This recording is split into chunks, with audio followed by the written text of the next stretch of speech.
The 9 Years Podcast. Happy Christmas, everybody. You better watch out. You better not cry. You better not pout. I'm telling you why. Santa Claus is coming to town. Santa Claus is coming to town.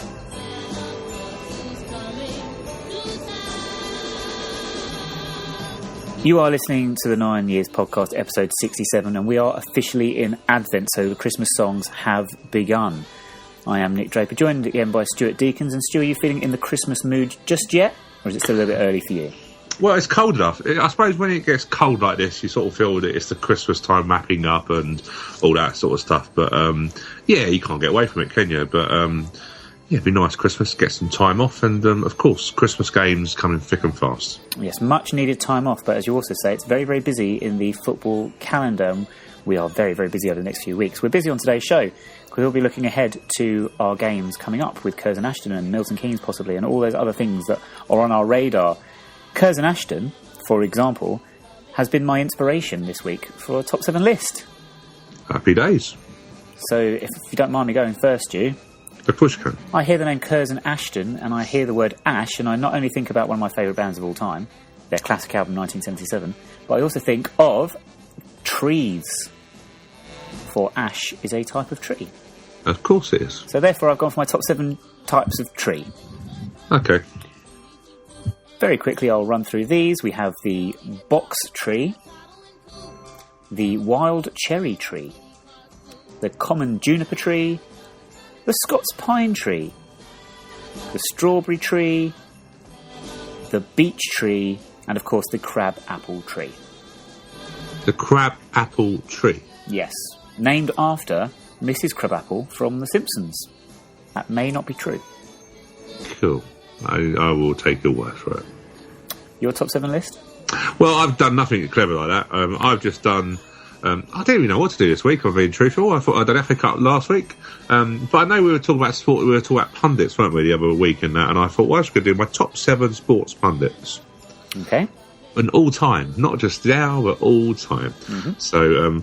yes, there's only one name that is, contentious on this, but hey, it's my choice and I will go with it. So these could be a sports pundit or commentator. So, Roy Keane, Gary Neville, the legendary Martin Tyler. This is my contentious one. I loved Andy Gray. I know his past, but yeah, great Scottish accent. Graham Souness on the Champions League night, great insight. Ian Dart, the commentator, and my most recent and unfortunately gone now to QPR is Mr. Ian Holloway. No room there for Lindsay Hipgrave, my personal favourite as it stands. But why is she your favourite, Nick? She has a great tactical insight into the games in the Football League. Of course. Mm-hmm. Point proven. As does Natalie Sawyer on Sky Sports News. Their insight is probably quite more insight towards their dress sense than towards their football sense. Oh, that's true, that's a bit sexist. It's a bird, isn't it? Okay, this week we will be looking, as our main feature, at fan ownership. Now, as supporters of AFC Wimbledon, you might think this might be a little bit one-sided, but there's a few events over the last few months that have caught our eye in regards to supporter-owned football clubs, and we're going to discuss this further and look into the future of clubs that are owned, or at least part-owned and run, by supporters as opposed to maybe one or a group of directors or very rich men or women who have the final word on everything to do with their football clubs. Alongside that, of course, we'll be looking back at the Fleetwood game. We've got Poli on go. We'll have a go at a two-word tango this week as well. And as I mentioned earlier, we'll have a look ahead to the Curzon Ashton game, perhaps touching on other games that are upcoming. Look back to that Fleetwood game first of all, though, Stu, and I think most people want to talk about the selection, the starting lineup, and a half-time substitution that seemed to change the game. That was the big talking point, I think. Tyrone Barnett started against Fleetwood. He was replaced at half-time by Tom Elliott. Noticeable upturn in our performance at half-term. Blimey, I've been teaching for too long when I start saying that. At half-time, when Tom Elliott entered the fray. Have we any insight into Neil Ardley's thinking behind starting with Tyrone Barnett when most people thought it was a mistake even before Tyrone entered what wasn't his best 45 minutes? Probably, I think it's fair to say. Yeah, it's difficult, isn't it? Neil Ardley didn't really. He tried to allude to the fact that tactically we got it wrong, or we didn't adapt to the way that Fleetwood started the game. So they played a few different formations recently, and his point more was a case that we just didn't do our jobs, and that's probably why we looked poor. So he didn't really, and you wouldn't expect him to hang Barney out to dry. He's not that type of manager. But I think we can quite clearly see that the ball just didn't stick at all with Barnett, and in the end, a lot of stuff come back and our midfield got overrun. So. Say brave. I don't think they were brave subs. I think they were necessary subs at half time. Kelly was probably the surprise. But Kelly, if you think about it, at the beginning of the season, Kelly was excellent when he was covering for Jonathan Meades. And whilst Owens has done nothing wrong, I think Kelly just provides that bit more experience, and I think better going forward, really, which helped us. And then, of course, Tom Elliott just changed the game. The intensity, the ball stuck, he gets his head in. And you can tell that him and Holion up front have a real good understanding. Which comes first, though? It's like a chicken-egg scenario. We talk about the fullbacks not maybe getting forward as much as they could have done in the first half. Was that because we weren't holding on to the ball? Or had maybe a Seth Owens been getting further forward, we'd have had more options and maybe won more second balls? I think the way we play, I think it stems from the fact that we need that ball to stick or to get some out. Tom Elliott, as soon as he come on, if he wasn't holding the ball up, or if he wasn't holding the ball up himself, or he wasn't laying it off, he wasn't chesting it off or flicking it on, he did something. He made an impact. He made an influence in that area. So I think it was more of a case that Fleetwood, rather than Fleetwood had a reasonably easy first half, so they could squeeze the space, they could probably go a bit higher. But as soon as Tom come on, I think they realised straight away that they couldn't really boss like they did in the first half. And then, of course, that means you retreat a little bit, you gain some second balls. But Kelly was so high up the pitch on the second half, along with George Frankham, that in the end we sort of pushed Fleetwood back for a little while, which is when we got on top and got the goals. Now we look at the fullbacks that were playing on Saturday then. So you've mentioned George Frankham and Sean Kelly in the second half and Seth Owens in the first half. We're thinking, though, that they were coming in to replace Barry Fuller and Jonathan Meades, who are both suspended. But do we think, judging by the quality of the Fleetwood side, especially their performance in the first half, that both Fuller and Meades would both have struggled against Fleetwood's wide players? Yeah, it's an interesting point. I sort of was thinking that during a half time.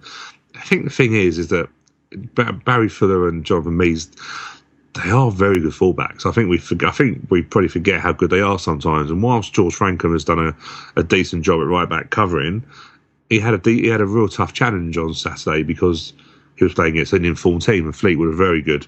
Moved the ball around midfield, they dominated us.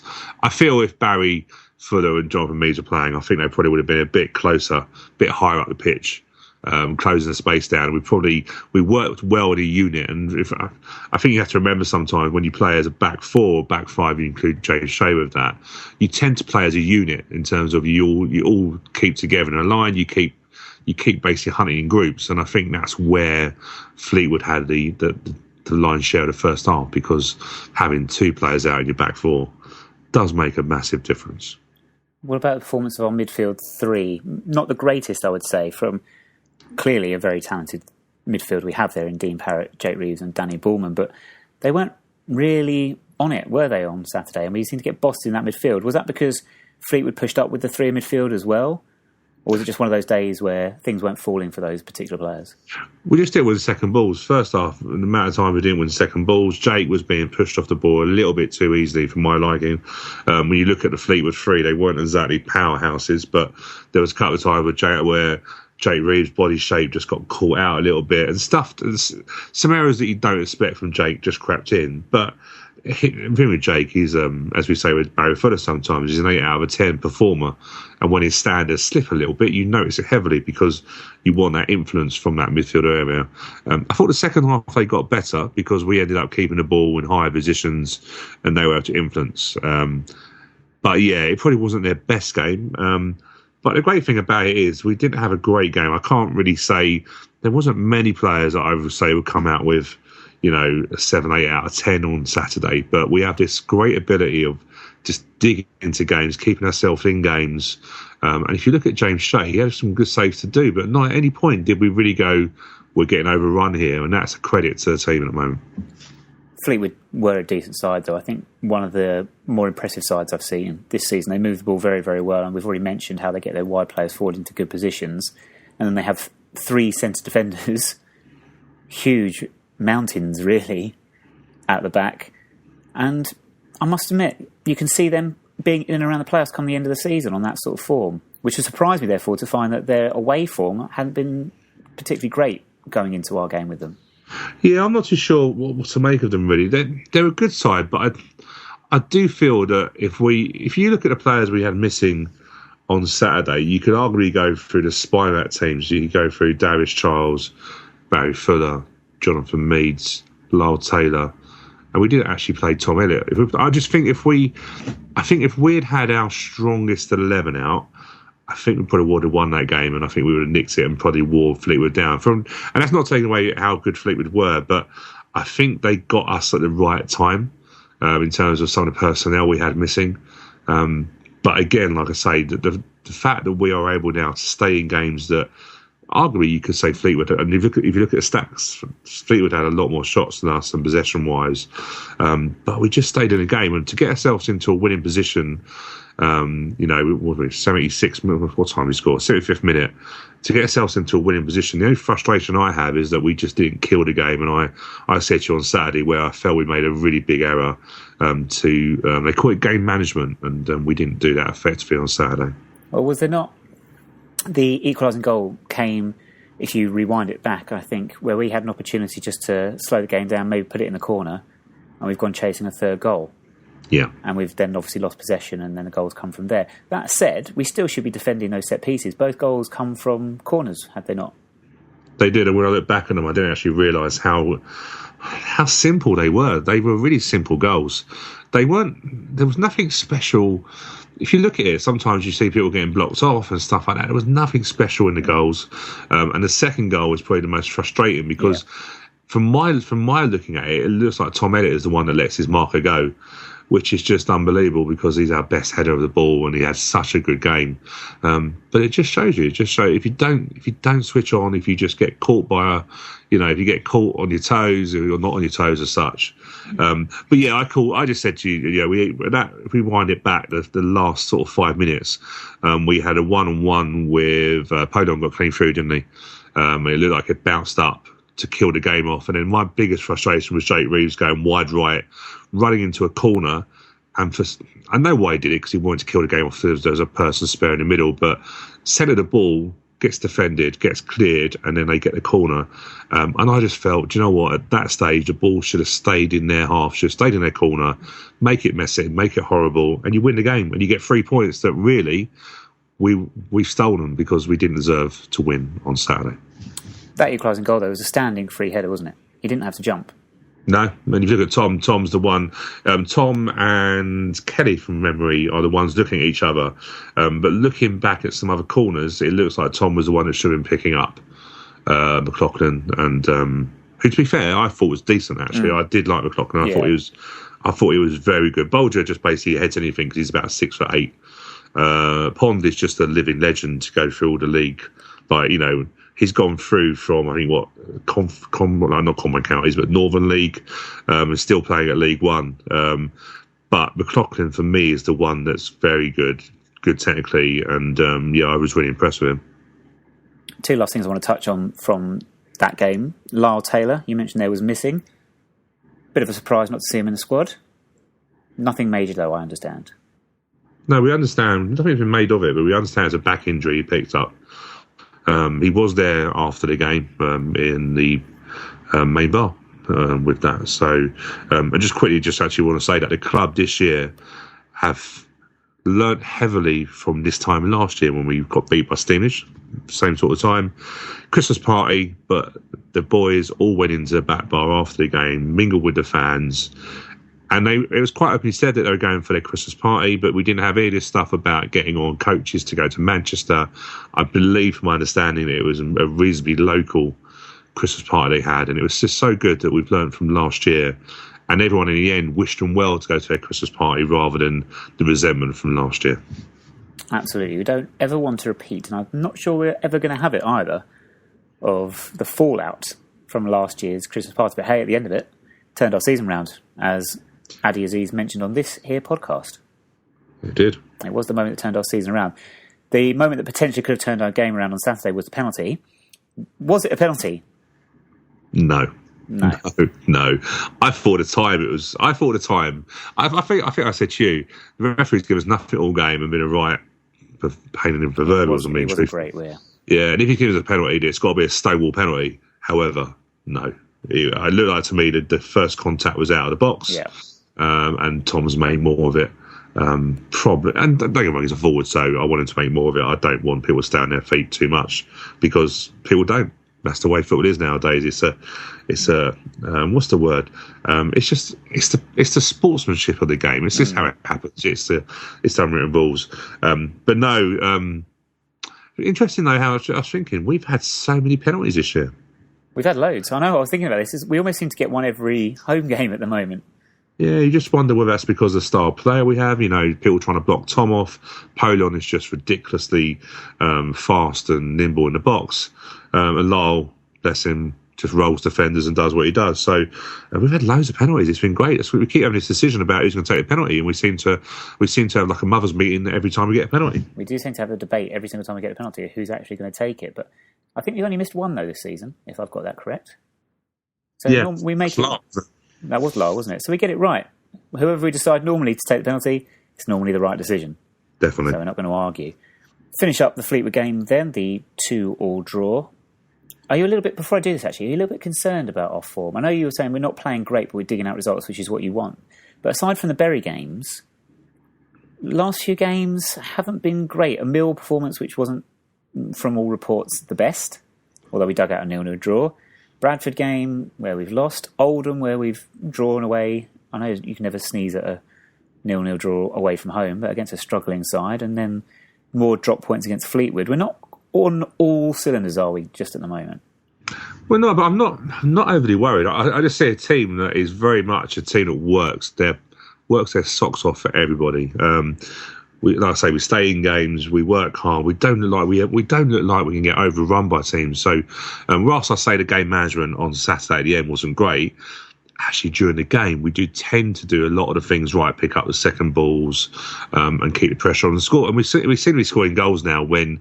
Them good moments to score goals, just after half time, change momentum and stuff like that. I'm not overly worried. I think this league is going to be about consistency.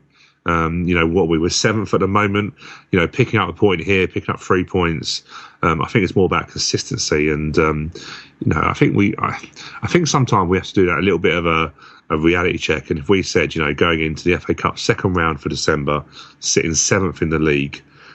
With the form we've had, with having two players, we've got one player on 10 now. I think Poland got his 10th goal. Was that right on Saturday? We've got 9 with Lyle Taylor. I don't think it looks too bad, does it?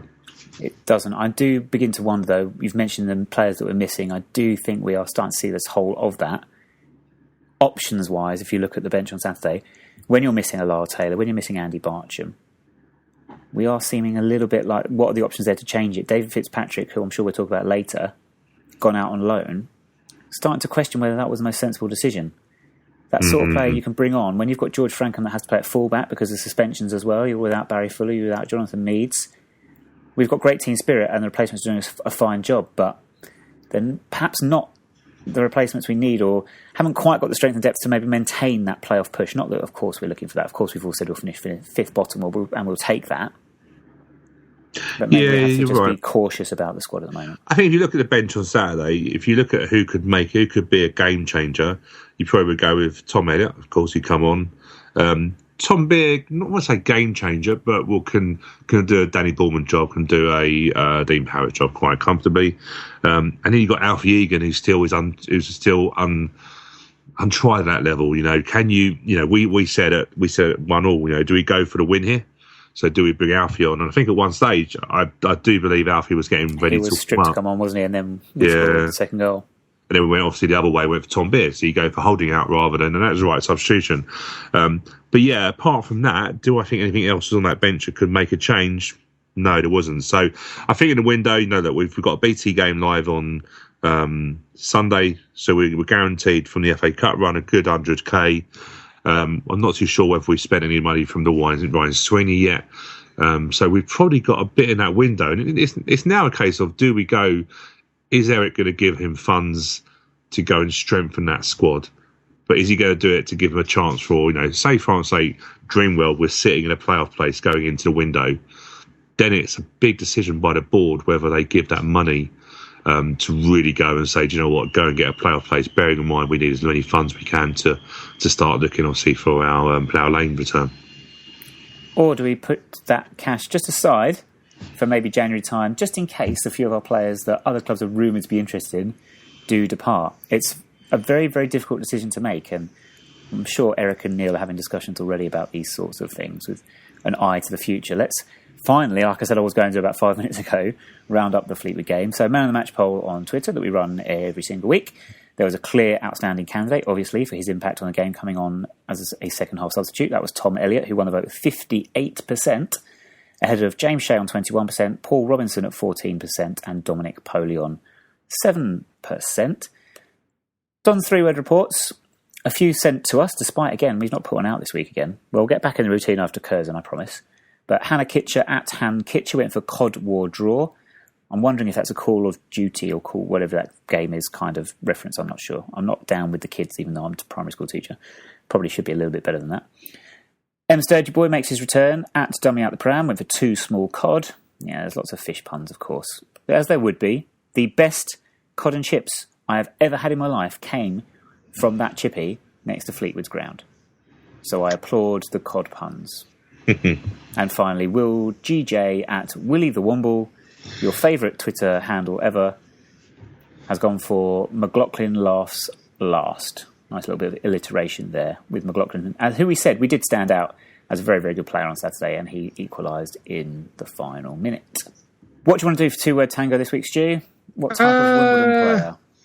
What shall we do? I don't know. Should we do it on Wimbledon players, or should we do it on... What could we do it on?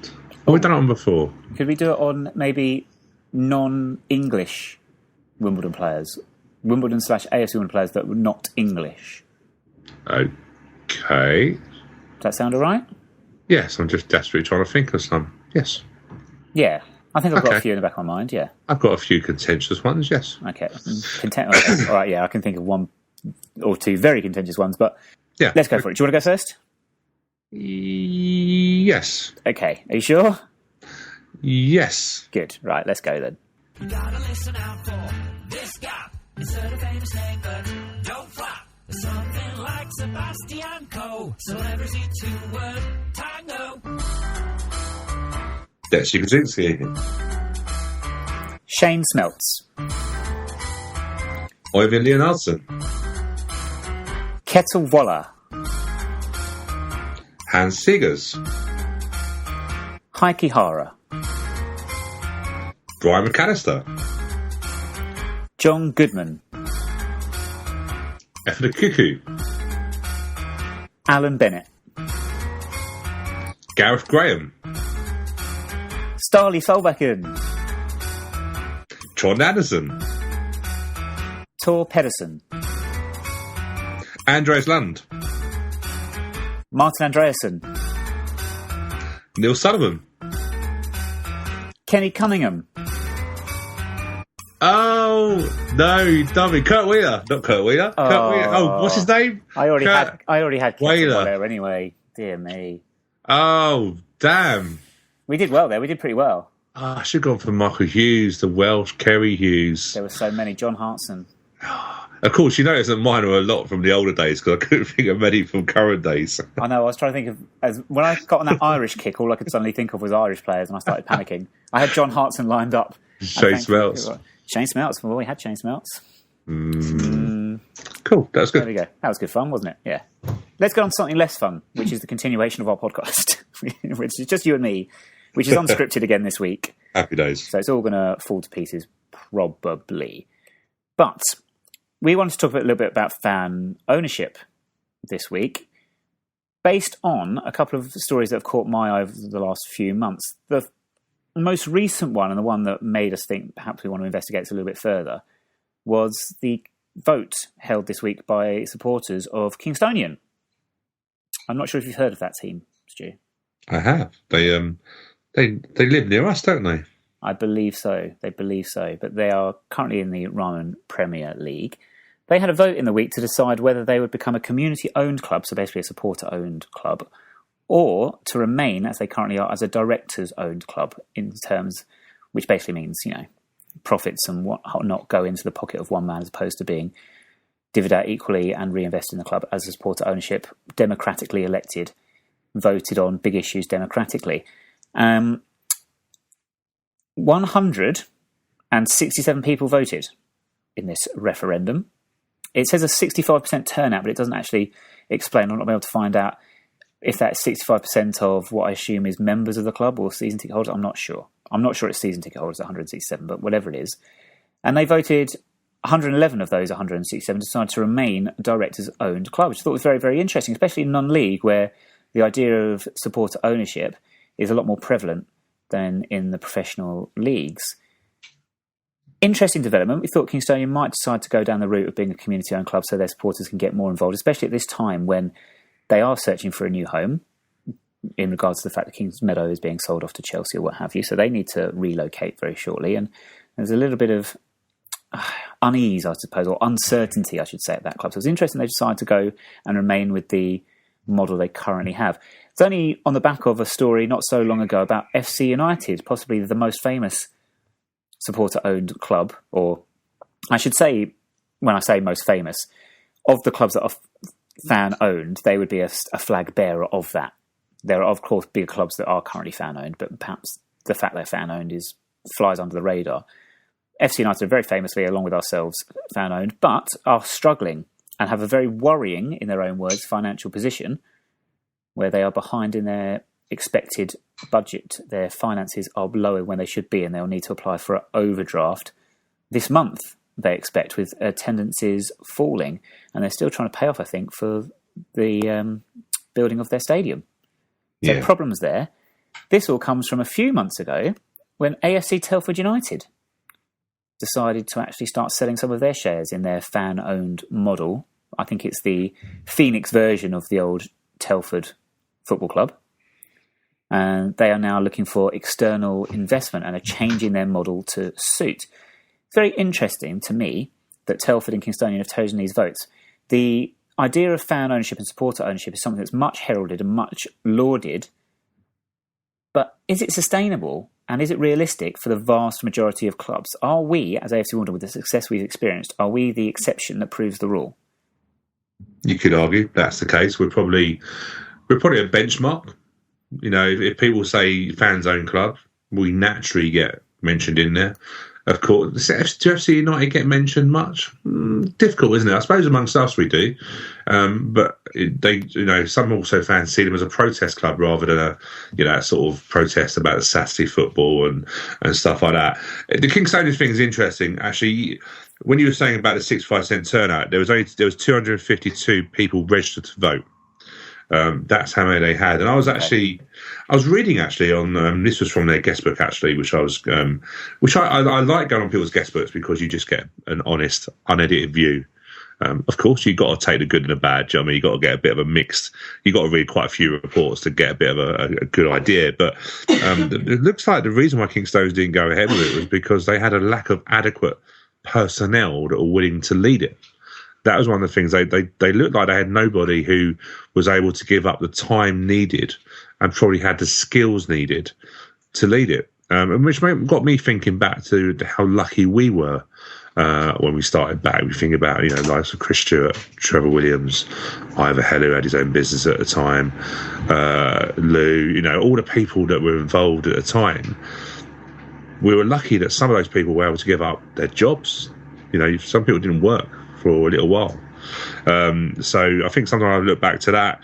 And interestingly, they had a presentation from the Supporters Direct. And one of the people that actually done a presentation actually said that they didn't feel that 250 people was enough for trust to be successful. In terms of, they don't think that enough people to be on board? Is that what they mean? Yeah. Or enough people to be involved in the vote? Sorry, but No, enough people to be on board. I just didn't think 250 people was enough people to get a trust-owned club going. There's a lot of Kingstonians fans also said that they felt their decision was done because of the timing, with no definite ground being proposed. So, and they also were going against the current board, who apparently one of the things was that the board hadn't done enough to attract new fans, which they said that was their responsibility, which was quite an interesting thing. But I think it's really hard for Kingstonians, because if we take away our biased on it, of course we're AFC Wimbledon fans and we see everything good about our club, you also have to remember that we went into Kingstonians and we are now a League One club, and we will wipe up every possible fair weather fan in that area quite comfortably. So they do have a real big challenge to keep their own identity in that area. So I think it's really challenging for Kingstonians, and it's not. I know we're giving them a lump sum as part of the sale, but that's not really going to be enough for them really to get a new ground. Really. What of the other clubs, though? You saw Manchester, FC United Manchester being a protest club, and they're now struggling financially, and the same reasons that Telford are looking for external investment. And perhaps the same reason that Kingstonian have said, we can't do this by ourselves. We need some money coming from elsewhere, or someone with more expertise to come through. Is this not all in the chase of success on the field then? And are they perhaps forgetting, I don't want to say forgetting their roots, but you could argue that in the case of FC United, certainly. But are they putting success in gambling, like we've mentioned before when we talked about this previously on previous podcasts, clubs that are prepared to gamble money just for the means of being more successful in the football pyramid, bearing in mind that there is a ceiling for all of these clubs as it currently stands? Well, yeah. So surely when you look at a trust-owned club, you look at what is the objective. What is the objective you're trying to achieve? If you're trying to achieve championship football in 10 years, then don't go the trust-owned route, because you're just not going to be able to sustain it. We've been fortunate, but we've made a lot of correct decisions along the way, and we're sustainable. We've never really gone out and gone above our budget. When you look at FC United, I have a question that they have in some situations, because they had £6.5 million on the funding of a new ground, and it's an impressive new ground as well. But was that a jump too soon? It's difficult to know, isn't it? They've gone for a £6.5 million investment in effectively the Conference North, where we're going for a 11,000-seater stadium as a League One club, which is a bit more sustainable for the fans coming in, because fans are fickle. Fans, we have fair weather fans. Look at our attendances sometimes last season, dropped to sometimes 3,500 if we were lucky in that stadium.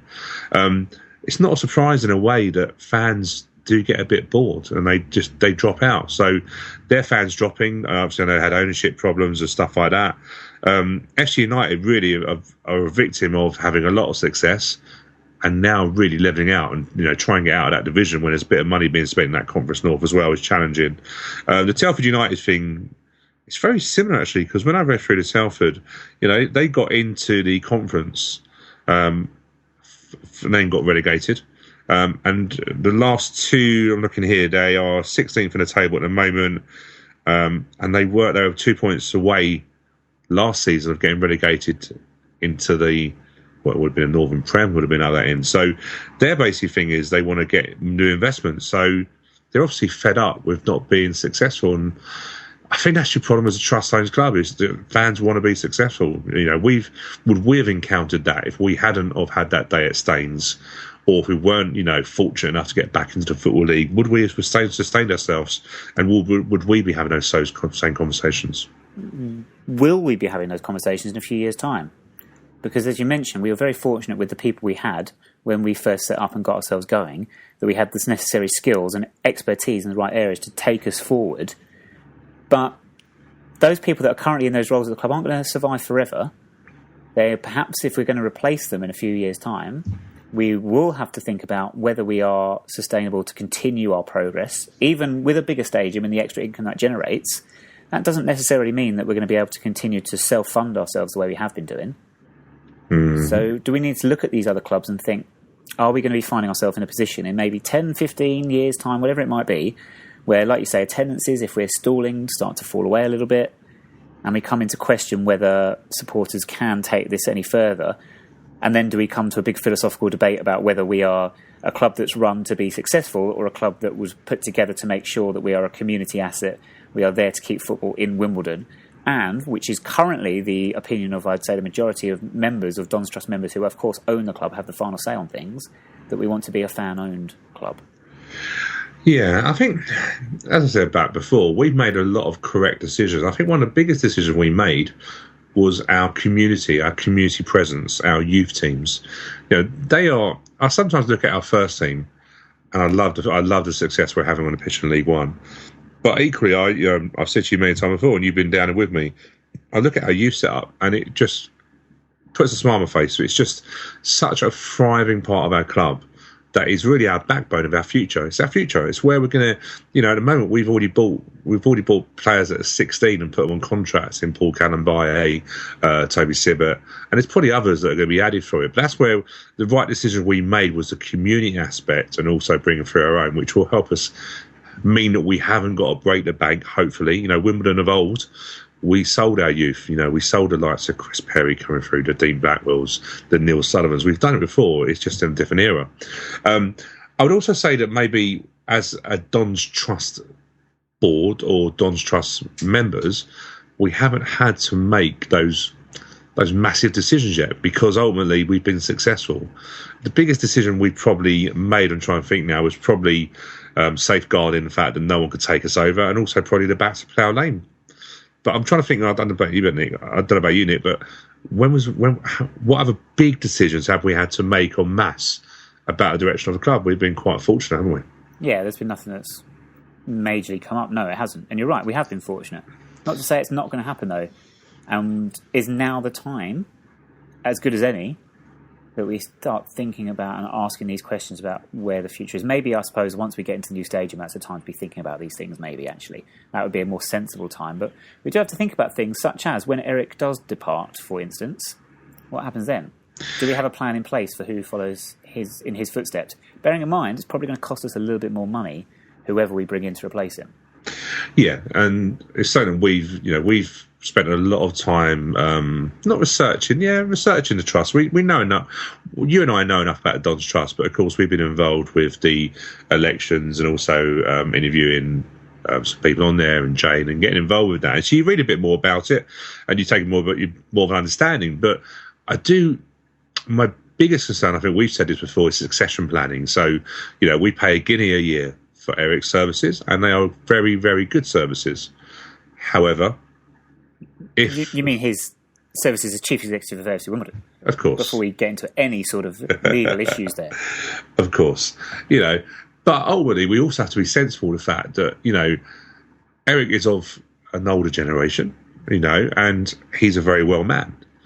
But if we did have a situation, God forbid, that Eric wasn't able to work or wasn't able to pay the attention to the club, or just generally had a change in circumstances where actually he wanted to walk away. And I don't believe he would walk away and say, right, tomorrow, that's it, someone else. But we haven't really, do we go, well, either can do that job. Either can step up from the marketing and go in to be a chief exec. Is that a possibility? Don't know. But then who replaces either? And all those sort of questions where we've been, we've been very, very fortunate. We've had a very consistent football club board for many, many years who have made very, very good decisions. But our succession planning is probably not what we're good at because we probably just think we'll go on as we always have been. But it does beg the question that would we have to pay for a chief executive? Is there anybody now who we think could go straight in, who has those skills to be a chief executive? Or do we even know of them? Have we even highlighted them? Have we requested anyone to go, do you know what, do you have those skills where maybe you could shadow Eric for a little while? They're the questions we haven't asked yet, have we? It's a very interesting question. I still think we have to look at other clubs and see what they've been doing in terms of making sure they continue to progress, maybe away from fan ownership because of those reasons, because of looking at people that have the necessary skills and experience to take their clubs further forward. We've mentioned Telford, they're looking for external investment. Famously, Ebbsfleet had many, many problems after they were taken over by the old MyFC, voting for which 11 starts the game or which kit they're playing every week and whatever that nonsense was. I forgot about that, yeah. Yeah, but they were eventually, after that fell through, they were taken over by their supporters' trust, who I think a few years ago actually then sold. They were no longer fan-owned. They had fan ownership and they thought, we can't carry this on. We don't have the means to. So they sold it to, I think, a foreign investment group who are now in charge of them. Barrow did similar, I believe. They were taken over by a supporters' trust or a supporters group, and they too were sold on then to another foreign businessman, believe it or not. I think an American guy took over there. So they've looked and thought, we can't manage this. We need to look for someone to come in, put money in to help us progress. And you could argue, certainly in the case of Barrow, you can see the fruits of that investment currently. I think they're third now in the Conference of the National League or whatever it might be now.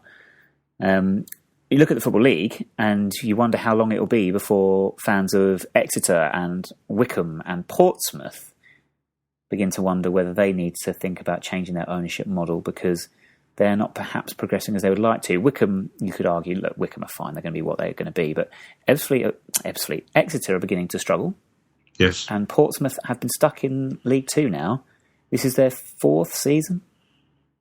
Yeah, but is it because of the model at Portsmouth? Because they're still spending money. You know, they're one of the top budgets in League Two. So do is they that have the expertise to get them out of that league, as opposed to just chucking money at it? Because we've seen down the years, our non-league experience shows us lots of clubs that have just chucked money at it, but didn't get them anywhere. Chelmsford are a great example. Yeah, it's interesting, isn't it? Because I think in Paul Cook they've got an excellent manager and already proved through Chesterfield that he can get a team out of that division.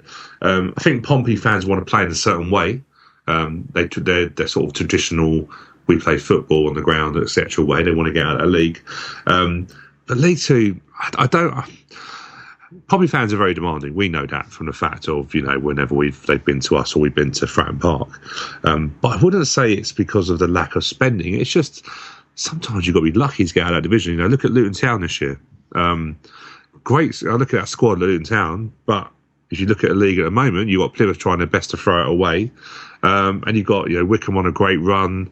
All teams with maybe, is it stability in the team that, you know, Gareth Ainsworth has been there now. I think he's not far behind Neil Ardley, is he, in terms of longest serving manager down that way. Mm-hmm. I don't know. The problem you're going to get is clubs will go, we're not getting promoted because we've not got enough money. But I don't think that's always the case. But when push comes to shove, fans will protest, and Pompey fans will really moan the most. I think Exeter are less likely to, just because generally people down that way don't moan about things, do they? It's just a way of life, isn't it? So if you get stuck behind a tractor, you get stuck behind a tractor, don't you? I'll let you keep digging that particular hole this week. No, but you know, if they were gonna jump, then Paul Tisdale would have been out of a job by now. But he's not, and I was reading something the other day, and he still seems very secure. He's still very confident, in fact, that he will put it around, and I think they have a very big trust in him and the stability that he provides.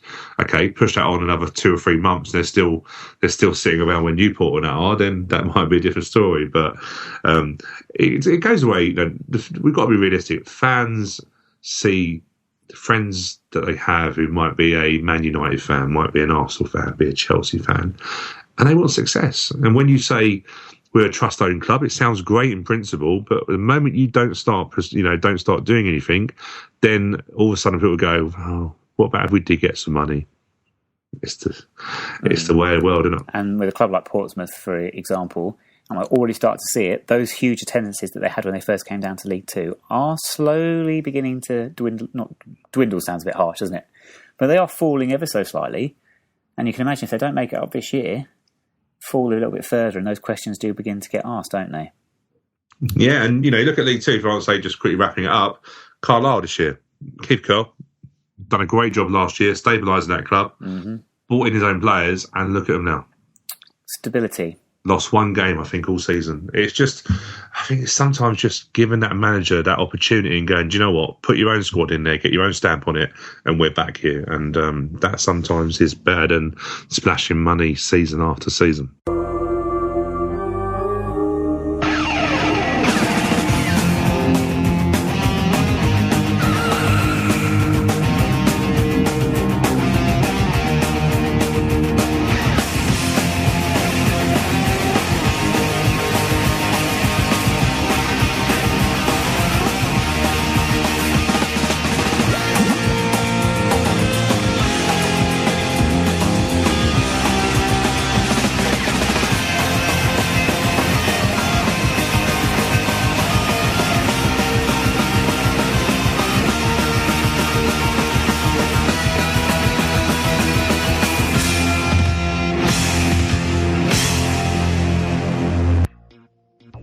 Polion Go this week, Stu, Yes. Dominic Polion has decided to be a little bit more cryptic.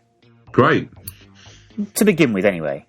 I think, looking at his clues that he's written down for me, as you know, he studiously takes notes and sends me these clues before we do this game every week. Of course. I think he's gone a little bit more cryptic to try and just eke out the game, make it a little bit more challenging maybe for yourself, who's on a little bit of a good run, Yes. and maybe the listeners who have pretty much been getting it correct every week.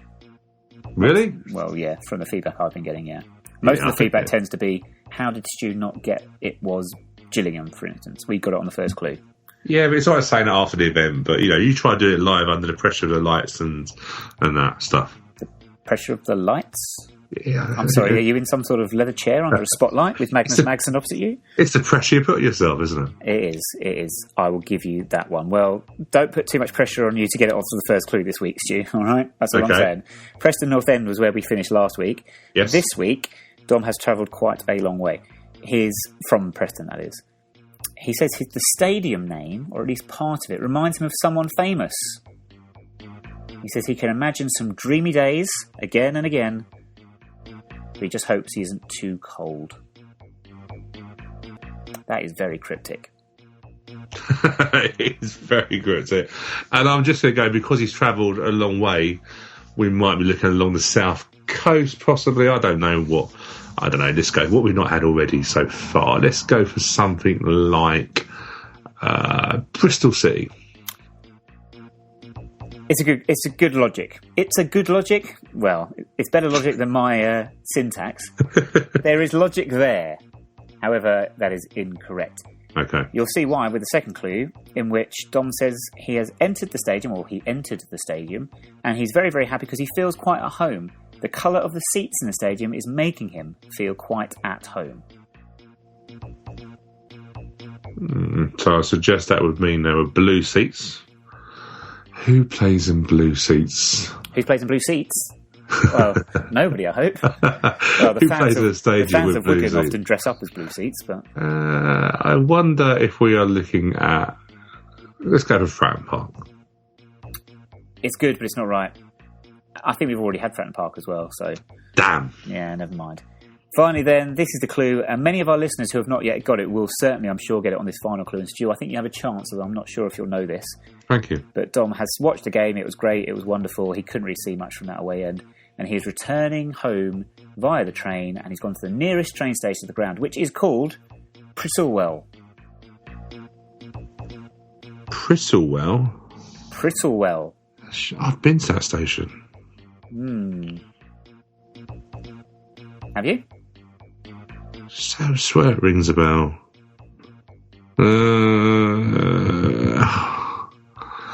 No, I can't think where it is. Prittlewell rings a bell, but I can't think where it is. Gillingham. I can't think of anything. I'm desperately trying to put down or create an anagram for you, just to help you out.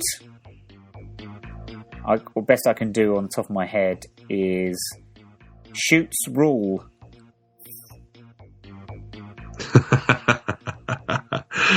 Roots Hall, that would be, wouldn't There it? you go. There you go. Oh, that's why I know it, because I was looking about getting a train to the game for Christmas. Well, that would be why, yes. I knew it rang a bell for some reason, but I couldn't think of a reason.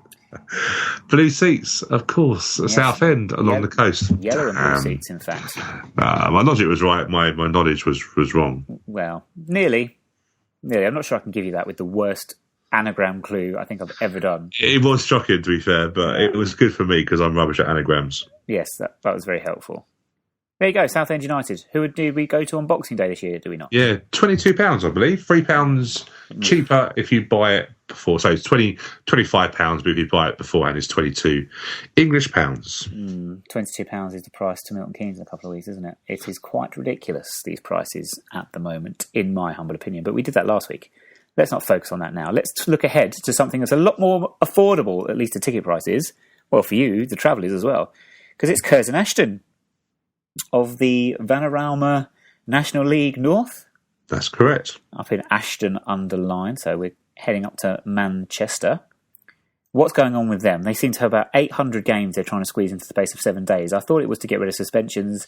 Doesn't seem like that's going to work, or it's not going to be an issue anyway, but they've got the games that have been called off and rearranged. It seems very messy for them at this moment in time, and I think their fans are probably a little bit bored of watching them play. Maybe they won't even bother with Sunday's game. Yeah, it's an interesting one, isn't it? It's sort of, I don't know why they're trying to do it, whether these players that are going to potentially be suspended are actually that good. I don't get it, because all this sort of games pushing in before, surely the week before one of your biggest games, let's be fair, let's be honest, they've got a great chance of an upset. They've got the typical TV cameras. They've got, by all accounts, from my understanding, when it was scouted recently, they've got a great pitch there. So I love the idea of typical TV cameras. Well, sure these are. TV cameras go where upsets are. That's the nature of the beast, isn't it?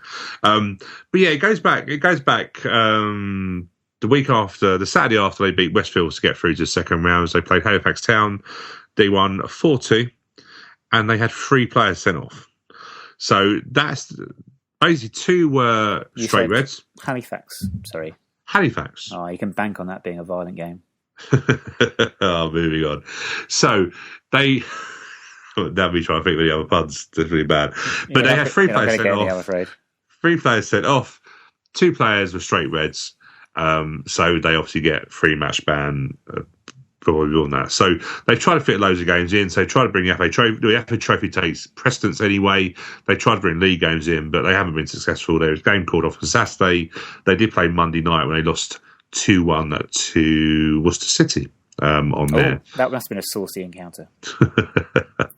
I'm going to try and ignore these puns. So anyway, the players they're missing is their captain, Alex Brown, who plays centre midfield, and an on-loan defender from Oldham, Jamie Stott, who's a defender. So they're 2 players that are now going to miss our game. So I can get it with their captain. It looks like he's been ever present. He's got 1 goal from midfield. But I just don't know. I just think, really, would you just want to have a week? There's nothing I could do about the FA Trophy game, because that had to be rearranged because that didn't get played on Saturday, and that's the FA Trophy rules. But you just wonder why they want to try and fit so many games in. But they've had, interestingly, season-wise, they're not doing too great. They're sitting in, I believe, that's 16th at the moment in the league, in the Conference North. And they've form-wise, they've lost 3 of the last 10. And they had a reasonably decent run. They started in the second qualifying round, so they've beaten en route Consett at home, Bedworth United at home, York City. After a replay, they drew 1-1 at York City, and then they won the replay. How far has York City fallen? Let's be fair. And then they beat the Shopping Centre in the first round after a replay 3-1. So they've played a lot of games already to get where they are, and that's really a bit of a background to them. Has their cup run impacted on the amount of games they've made to play in the league, or have they caught up in terms of number of games they've played? Yeah, that's what I thought. When I looked at the league table originally, and I won't lie, I didn't look at the league table actually this time, so they are still 16th. But yeah, they've played 18 games. Teams around them are playing 19, 20, 18, 17. Okay, so they're on a par, really. Yeah, the home form is not great in terms of league form. They've only had 1 home win, lost 6. So they're not. If anyone that saw the Brackley Town game, that was the replay against Gillingham that was played on a Monday night, if anyone's watched them and gone, crikey, Brackley Town are in that division also. Brackley Town, from my understanding, from someone I know who scouts that league really well, Brackley Town are a million miles away from the standard of Curzon Ashton, so they're not going to be but that has happened already. Like I say, Brackley Town beat Gillingham, but then Gillingham, to be fair, their first round record is shocking. But yeah, like I say, when we scouted them, the pitch is like a bowling green. Apparently, we're hopeful that the game should go on. The game should not be called off. Their game was called off on Saturday. They did say the whole pitch was fine. It was just basically that they had a little bit of the stand that's protected, that the sun can't get to, that didn't dry off or didn't warm off. Warm off? Is that a word? Didn't warm off. Didn't warm off. That is such bad English. It didn't warm up, that certain part which was frozen. So you hope that the BT Sports would be hoping to get some covers, or the FA got some covers just to make sure that game goes on, because just as much the 72 grand is important for them, it's really important for us as well. We're not exactly rolling in it, are we? Do you know what I mean? So, but it's got to make us have a great cup time. And I must admit, I don't know about you, Nick, I can't wait. I cannot wait. I'm just interested to say they've got a player on loan from Oldham Athletic. I'd have thought if they were going to get a player on loan, they'd have gone to Halifax. Also, York City, by the way, who they knocked out in the FA Cup run, they've been drawn against York. Should they beat Worcester? I think whatever's happened to that fixture. Yes. They will play York City in the FA Trophy as well. So someone's playing a cruel joke on York City at the moment. You do have to laugh, though. Yes, but Sunday should be great. I'm travelling up on the Saturday, staying over in Manchester. You are travelling up very, very early. What time do you have to leave your home, your house, on Sunday morning? Yeah, I need to be. Coach leaves at 4:30 from Wimbledon, so I normally try and get there about half an hour early so I can get a decent seat, because it's a long journey to be stuck on a seat that you don't want. So I'm probably have to leave mine probably about 3:00 in the morning. It ain't too bad. The days of having to talk to people and coaches and reading books are gone. I'm just going to download loads of movies. And yes, forget that nonsense about reading books or conversing with real life people. Don't have to bother with that anymore. Just stick a film on. Exactly, stick a film on. But before you know it, you're in Manchester. Do you know what I mean? And no, I'm really looking forward to it. I've not done many away games this year, so for me, it's great. And I'm doing back to back because I will be at Franchise the week after. And that is just, you couldn't get too far apart, could you? Really, from the romance of the cup to the what's the word? There isn't one. There's no word. There's no words for Milton Keynes. But yeah, be interesting, like I say. But yeah, I think I can't see us getting knocked out. I'm not going to try and jinx it. I just can't see us losing the game. I think we'll probably win quite comfortably, and then hopefully set ourselves up for our turn of a big cup game in the third round. That'd be great, wouldn't it? It will be. We can go back to being underdogs as opposed to being favourites. We're not used to being in this position of being the club that someone's looking to giant kill. It's a strange. I can't actually ever remember really being in this position. So I know we lost to Forest Green last year, but that was slightly different when you're at home. When you travel away to a non-league team, it has that romance about it, like you say, and I cannot wait to see it. I'm hoping that I don't reenact my dream the other night I had about Curzon Ashton, in which I didn't watch the game for some reason. Travelled all the way out to Curzon Ashton and just stayed outside. It was very odd. Maybe I forgot my ticket or something. Schoolboy error. It was, yeah. I think even though it's like a non-league ground, it holds 4,000. It's a reasonably new ground as well. I think they're averaging around about 500 this year. Their highest attendance has been 900. From what they're updating on, I reckon you're probably going to look around. I get a feeling it's going to be around about 1,500, 2,000 there on Sunday. Actually, it's really good. I say, being on the cameras, we're playing well. Forest Green last year, I agree with what you say, but Forest Green were top of the conference at that time and screaming that league, weren't they? Yeah. Eventually failed. Still in the conference, shouldn't laugh. We should do. We should be all right. We should be all good. Were there any other games that you think there's a potential for an upset on the weekend? Lots of the potentially more likely to be upset games have been moved to the Sunday for the BBC Roundup show, but it was not a great draw, if we're being honest with you. I think Stourbridge versus Northampton, Woking versus Accrington Stanley are ties to me that stand out. But do I see an upset in either of those? Probably not. If you look at my three upsets would be on the Friday night. Macclesfield had a good couple of seasons playing Oxford. I just think that's got potential. Anyone who saw the highlights from Macclesfield against Woking, is it Woking? I'm trying to think of the played now. Basically, their game got called off because it was foggy. They couldn't see anything. Oh yes, Dover, that's the one. Proper cold, proper horrible. Macclesfield I've been to before. It's in Manchester, isn't it? So it's a lovely part of the world, he says. I just think that's my potential for an upset. And then I'm looking at Brackley Town. They are going to Blackpool, and I liked Brackley. I thought they were decent. Blackpool hit and miss. I think that's a potential upset. And then my other upset is going to be Barrow, who go to Bristol Rovers. Bristol Rovers bang out of form at the moment. Barrow with our old player, I've just forgot his name. Would it be Byron Harrison by any chance? Oh, your mind goes blank when you try to remember so much. It's Mr. Harrison. Not like you. No. I believe he's got something like 12 goals already this season. Okay. Which is brilliant at Barrow. To be fair, brilliant. He's actually gone to Barrow. I don't know how they sold him that deal. But yeah, they go to Bristol Rovers, and I think that's an upset as well. They're not playing well. They're relying heavily on on Taylor up front, who's not, I think, starting to feel the pressure. And that's an interesting one, just quickly, just away from the FA Cup, is Bristol Rovers have got a hell of a job to keep hold of May Taylor over the window, because if they lose him, it looks like if he don't score, they don't do anything. Interesting. I shall keep an eye on that one most definitely. And what we haven't mentioned is Sutton versus Cheltenham, who, of course, Cheltenham are a League Two team. I forget this, but they are again. So yeah, I looked at that, but I just don't think, is that going to be a massive upset? Cheltenham's second from bottom in the League Two. Not a huge upset, no. Not really. Sutton are doing very well, aren't they? Yeah, I can imagine a few of our fans might travel to that game on Saturday as well, in lieu of us moving to the Sunday.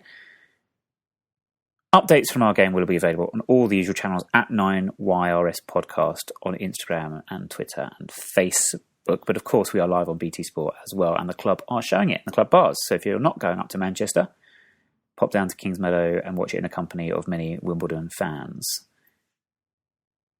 Before we go this week, Stu, I think we do have to mention a couple of more serious issues. The plane crash in Colombia of Brazilian football team, and you'll have to forgive me for the pronunciation because I've not actually heard it said on any radio or television, so I'm not sure, but Chapecoense, I believe. 75 of the 81 passengers dead. A tragedy for that football club. A bit of a Roy the Rovers type football club, from my understanding, Stu. A club that's come a long way in a very short space of time. We're actually travelling to a South American tournament, the parallel of the Europa League. So our thoughts and prayers go out to all the families and friends of those involved, and also to all fans and anyone else connected with the football club and football in South America.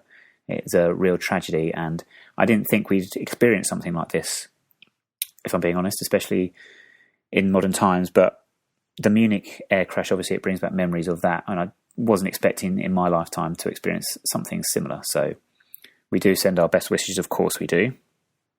Yeah, like I say, let me add that as well. I was looking at it. A fairy tale rise from, they were playing in Brazilian League 4, I believe, a couple of years ago, gone through the ranks. They were playing I think it was the Intercontinental Cup game, travelling, private jet. And I think what was more harrowing, the fact that, obviously, yes, you go back to the Munich air crash, but that was obviously back in the days where social media wasn't that big. But, you know, some of the pictures coming out today of they were Facebooking and Instagramming their flight before they left, because, of course, it was a joyous occasion. And a tragedy like that happens.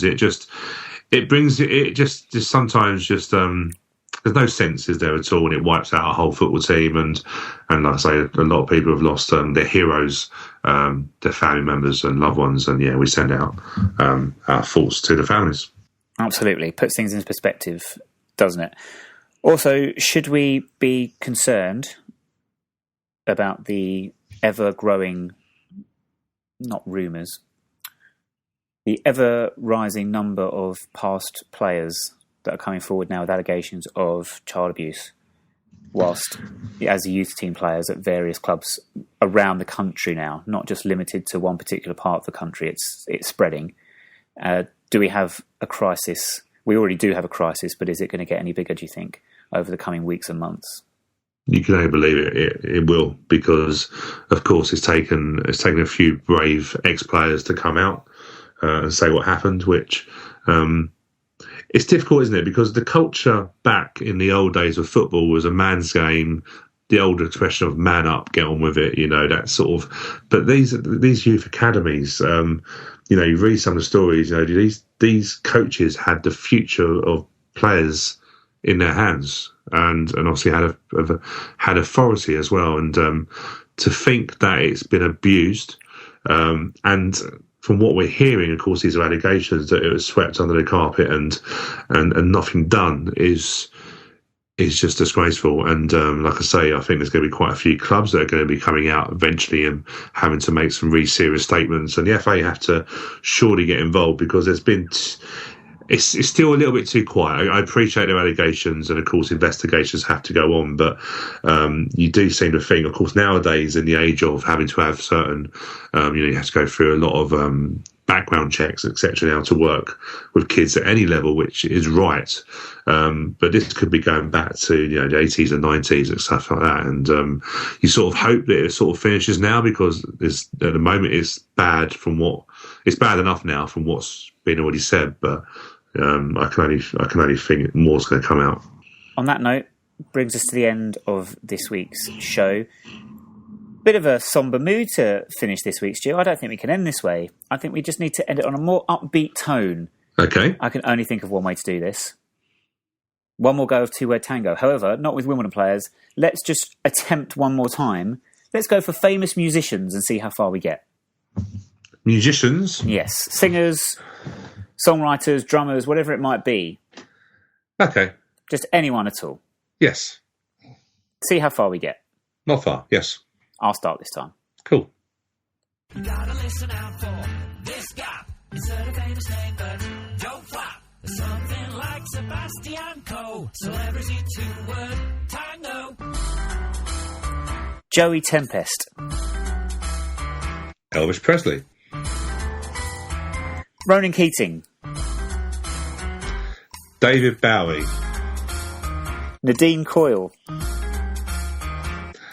Bewitched. You can't just lump in a band name. You've got to pick a name of one person. The Irish Bird. Oh, wow. Sorry, right? You can't go from Elvis Presley to Ronan Keating. Yeah, I've got this Irish thing on my mind. I couldn't help it. Sorry, but you can't. If you could go from Elvis Presley to Ronan Keating, I can go from Ronan Keating to Bewitched. Not if Bewitched. No, because Bewitched was not one solo artist or musician or whatever. They're a magnitude of artists. There are so many, and we only got to 5.